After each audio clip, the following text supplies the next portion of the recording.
Friends, आज हम लोग देयर का यूज सीखेंगे। देयर का प्रयोग कहाँ करते हैं। वैसे तो देयर का कोई अर्थ नहीं होता है, यहाँ देयर का यूज केवल भूमिका के लिए करते हैं। लेकिन क्वेश्चन ये आता है कि देयर का यूज हम वाक्यों में किस तरीके से और कैसे करेंगे। देयर का प्रयोग जैसे कहीं किसी वाक्य में कोई संख्या दे दी जाए नाउन से पहले, किसी वाक्य में कोई सब्जेक्ट ना हो, हमें ये पता ही ना चले कि देयर का प्रयोग हम कैसे करें, इस वाक्य का प्रयोग हम कैसे करें, वाक्य को कैसे बनाएं, वहां पर देयर का प्रयोग करते हैं। जैसे एक राजा था। अब राजा से पहले एक संख्या दे दी गई है।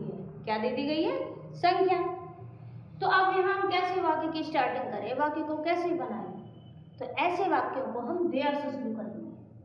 देयर था, तो था के लिए हम वाज लगाएंगे। There was a king. ऐसे दूसरा एग्जांपल लेते हैं।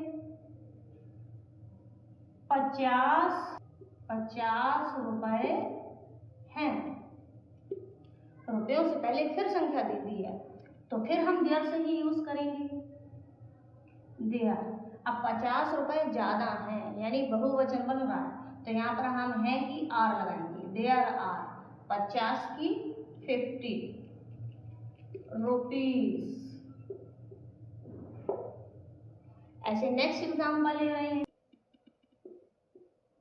मेरे घर में 2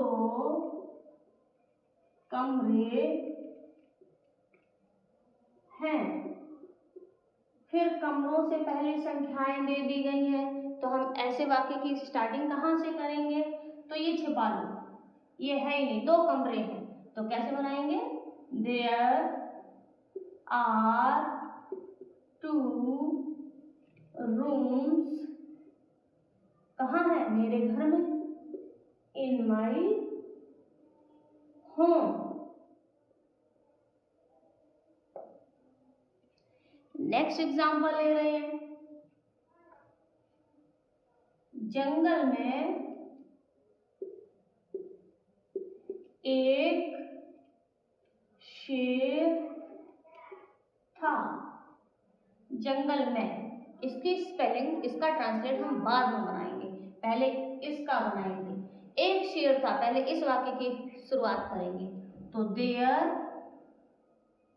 वाज ए लायन। कहाँ है? जंगल में। इन दी फॉरेस्ट।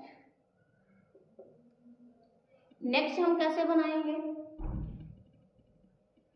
आंगन में एक कुआं है।